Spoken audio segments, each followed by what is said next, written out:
देखिएको छ कसले कुन विषयको सम्बोधन र समन्वय गर्न सक्दछ त्योतिर लाग्नु पर्दछ र मैले स्थानीय पूर्ववक्ताहरू हुँदा केन्द्रीय सभापति महासचिवहरूबाट पनि सुने खास गरेर सेवावर्ती क्षेत्रमा यसको मूल्यको व्यवस्थापन मूल्यको निर्धारण उठेको हो। अपील गर्न चाहन्छु पेट्रोल डिजल र मासिक तेलको मूल्य निर्धारणको बारेमा जुन एउटा विवेक सम्पद र नीति सम्पद व्यवस्थापन गर्नुपर्ने हो। त्यसले गर्दाखेरि यहाँको व्यवसायीलाई भार नपरोस्, उपभोक्तालाई भार नपरोस्। दुईटै कुरालाई ध्यानमा राखेर सरकारले अत्यन्त जिम्मेवारीपूर्वक उहाँहरूको समस्या तत्कालै समाधान गरिदिनुपर्छ भन्ने मलाई पनि लागेको छ र म विश्वास दिलाउन चाहन्छु। मलाई जानकारी विषय गरी थिएसँग र अरू यहाँका नवनिर्वाचित पदाधिकारीहरूसँग उद्योग मानिससँग विद्यार्थी हुनुहुन्छ सरकारवालाहरू उहाँहरूसँग यस विषयमा सरकारसँग केन्द्रीय सरकारसँग प्रमुख रूपमा के विषय प्राथमिकताका साथ केन्द्रीय सरकारबाट संघीय सरकारबाट हामी सम्बोधन गराउन चाहन्छौँ त्यो विषयलाई सूचीबद्ध गरेर उहाँले दिनुभयो होला केन्द्रमा वास्तव मैले जुन कुरा बोल्ने कुरो बाँकी छैन। म धेरै केन्द्रीय सरकारसँग पेट्रोल र डिजलको आपूर्तिको पनि ध्यान उहाँलाई भन्दा पहिले बोल्नुको छैन। तपाईँहरू पनि ममा आउनु भएको छैन कुनै कुरो आजसम्म। त्योभन्दा पहिले मलाई याद छ भगवान्जीहरू यहाँ मलाई त्यसपछि आजभन्दा 7-10 वर्ष पहिले एउटा के समस्या भएको थियो नेपाल आइन निगम सरकारको कुराकानी भन्नुभएको थियो। त्यसमा म त्यो जान लागेको थिएँ र सहयोग पनि गरेको थिएँ। त्योभन्दा पहिले पनि मलाई जानकारी भएन, त्यसपछि पनि जानकारी भएन। अब नवनिर्वाचित पदाधिकारीहरूलाई म आग्रह गर्न चाहन्छु केन्द्रमा हाम्रो साथी नै हुनुहुन्छ विद्यार्थी जवानदेखि सँगसँगै चुनावलाई नेतृत्व दिने साथीको उहाँहरूलाई पनि भन्न चाहन्छु आइन निगमका प्रवक्ता आफ्नै जिल्लाका हुनुहुन्छ प्रमुख ठाकुर आइन निगमबाट अर्को लिएर आउँछ लेखा राखेको साथ के हुन्छ अहिले गाउँका दिए हुनुहुन्छ। तपाईँलाई अर्को रमाइलो कुरा भनौँ अहिले नेपाल आइन निगमको जीवनको पद खाली छ होइन सरकारी पद खाली छ। पहिले ठानेजी हुनुहुन्थ्यो ठानेजीको दायित्वमा गर्नु अहिले विज्ञापन निस्किन्छ सरकारले नयाँ नियुक्तिको प्रक्रियामा लागिरहेको हामी सहयोग पाउँछ। अहिले एकजनालाई सोधेँ विद्युत भाउको पनि एकजना यङ मान्छे नागेन्द्र हामी कति साथीले भन्यो तपाईँले एप्लाई गर्नुहोस् एप्लाई गर्नु म बन्दिनँ किन बन्दिनँ भन्दा तपाईँलाई थाहै छ भन्नै पर्दैन। अब अर्को वर्ष मलाई थाकिँदै हुनुहुन्छ। त्यस कारणले म के आग्रह गर्न चाहन्छु र के भन्न चाहन्छु भने पेट्रोलियम र डिजल व्यवसायी र पेट्रोल र डिजलसँग आबद्ध अथवा सरकार राख्ने उत्पादनकर्ता आपूर्तिकर्ता वितरणकर्ता लगायतको व्यवसायी र सङ्घ संस्थाहरूको बारेमा नेपाल सरकारले विवेकपूर्ण र परिपक्व नीति अवलम्बन गर्नु पर्छ भन्ने कुरासँग म पनि सहमत भएको थिएँ तर लागेको छ। यी कुराहरूको अब संसदमा हाम्रै पार्टीका मन्त्रीहरू हुनुहुन्छ, गठबन्धनको सरकार छ, उहाँहरूसँग पनि त्यो कुरा राख्ने तपाईँहरूलाई म विश्वास दिलाउन चाहन्छु। तपाईँहरूको पनि यसमा मलाई उचित सल्लाह र सुझाव दिनु हो भने कुन विषयलाई प्राथमिकता दिनुपर्ने र आवाज जरुर छ। परिणाम के हुन्छ कोही भन्न सक्दिनँ, सरकारको गभर्मेन्टको छ र सशक्त रूपमा तपाईँहरूको साथमा तपाईँले कहाँमा काम मिलाएर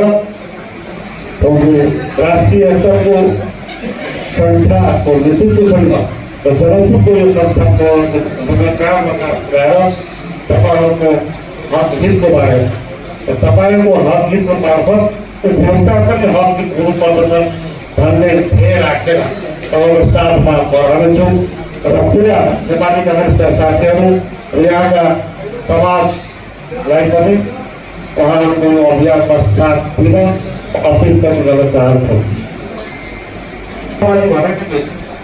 नेपालको अर्थतन्त्र, नेपालको अर्थनीति, नेपालको आर्थिक अवस्था यो तिनटाको टेक्नोलोजी अर्थ छ र यससँग सम्बद्ध विकासहरू पनि टेक्नोलोजीको हो। अहिले कहिले सुनिन्छ नेपालको अर्थव्यवस्था बडो अप्ठ्यारो अवस्थामा छ, बिग्रियो, पैसै छैन, लिक्विडेसनको अवस्था छ पनि सुनिन्छ। फेरि कहिले तपाईँको समाचार आउँछ आधिकारिक टिकाहरूबाट, राष्ट्र ब्याङ्किङ अर्डरबाट आउँछ समस्या छैन, सुध्रिएको छ भने अघि क्षेत्र महासचिवले भन्नुभयो जनकपुरले पनि हाम्रो व्यवसायीहरू विपरीत हुन्छ, सुसाइड हुने अवस्थामा छ भएर कहिले बन्द भइरहेको छ भनेपछि नेपालको आर्थिक अवस्था जसुकै भने तापनि अलिकति मात्रै होइन, अलि धेरै चिन्तनीय भएको हामी पाउँदछौँ। सरकारमा हामी नै छौँ, गठबन्धनको सरकार छ, माओवादीको नेतृत्व भए पनि काङ्ग्रेस त्यसमा सहभागी छ। राम्ररी ध्यान दिएर, गहन रूपमा ध्यान दिएर यसको समाधानतिर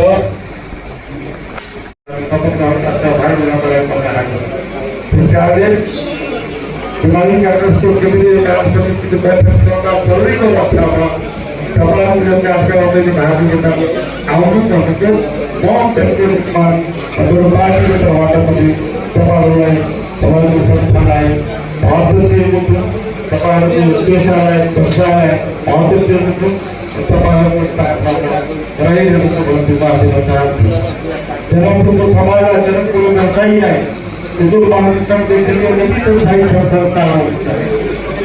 विकासको लागि नयाँ सिस्टम ल्याउनु पर्यो, एकअर्कालाई सहयोगको भाव ल्याउनु पर्यो, एकअर्कालाई निषेध गर्ने होइन, एकअर्कासँग सरसल्लाह गरेर जनकपुरको अघि साथीहरूले दर्ता गर्नुभयो, जसले शिक्षण बनाए, विद्यालय बनाए, प्रदेशको राजधानी यहाँ मात्रै होइन, म बाह्र जान्छु अनि कसले भन्नुहुन्छ चाहिँ तपाईँ भौतिक प्रधानमन्त्री भयो यो पार्टी तपाईँले बनाइदिनु भएको छ मलाई भन्नुहुन्छ तपाईँलाई खालि मधेसमा सदस्य मात्रै होइन, अहिले पनि बनाएको।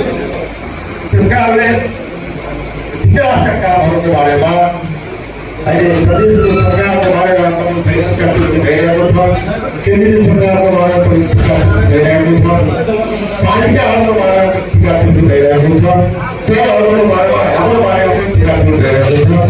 यो सबै टिकापिटीलाई आत्मसात गरी त्यसलाई चाहिँ हामीले समस्या होइन, त्यसलाई त्यो हाम्रो लागि एसेट हो। आलोचना भनेको प्रब्लम होइन, आलोचना भनेको प्रोजेक्टको एउटा प्रस्थान लाइन हो, त्यो लाइन हो, त्यो ठाउँमा हामीले अगाडि बढ्छौँ। धेरै कुरा राख्दै नेपालको सफलताको लागि फेरि जगतको आउँदा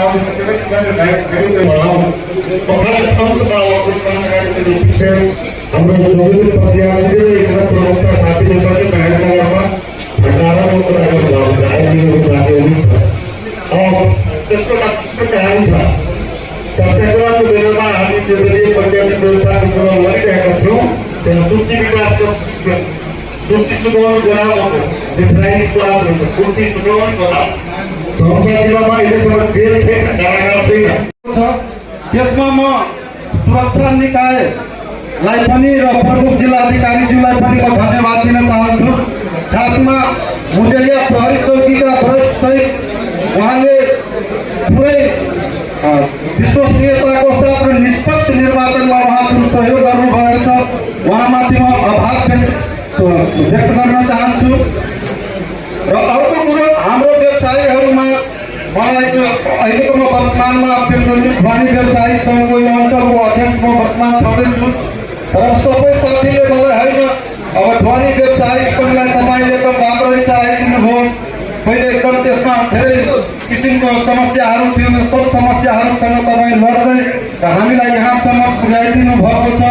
त्यसै ढिलो स्टेसनमा पनि धेरै अहिले समस्या छ, यसमा पनि तपाईँ एकचोटिको लागि फ्रिज आइदिनुहोस् र यो समस्यालाई समाधान गरिदिनुहोस्। अनि हामीहरूलाई युवा पुस्तामा नै तपाईँ मार्फत चाहिँ हामी हस्तान्तरण हुन चाहन्छौँ भन्दै उहाँहरूले अनुरोध गर्नुभयो र यो अनुरोधलाई मैले स्वीकार गरेर आफ्नो मनोवृत्तिलाई चेन्ज गरेर यसमा होमिसकेको थिएँ। होमेपछि यसमा सफलता पनि हाम्रा सबै साथीहरू जति मन लगाएर मेरो टिममा मलाई सहयोग गर्ने साथीहरू बजरङ्गजी, मनोज चौधरीजी, राजीव पाठकजी, राजु मरवैताजी अनि रामरोशन शाहजी अनि हाम्रो धेरै साथीहरूले मिलेर मलाई यसमा निर्वाचन गराउनुभयो। त्यसमा म उहाँहरूलाई धेरै धेरै धन्यवाद ज्ञापन गर्न चाहन्छु। र साथै हाम्रो जो निर्वाचनमा के हुन्छ भनेदेखि टिम बन्छ, बुथहरू विभिन्न हुन्छ, तर त्यो निर्वाचन यो व्यवसायलाई म सुरक्षित समृद्धितर्फ म लान्छु। यो मेरो दृढ सङ्कल्प हो। तपाईँहरूले मेरो कार्यहरू विगतमा पनि हेरिरहनु भएको छ। विगतको कार्य समितिमा नै पेट्रोलियम ध्वनि व्यवसायी सङ्घ जुन थियो उहाँको कार्यकालमा नै 2 टुक्रा भएको थियो। मेरो परम मित्र आदरणीय गणेश बहादुर श्रीवालजी उहाँ मेरो मित्र पनि हुनुहुन्छ। उहाँलाई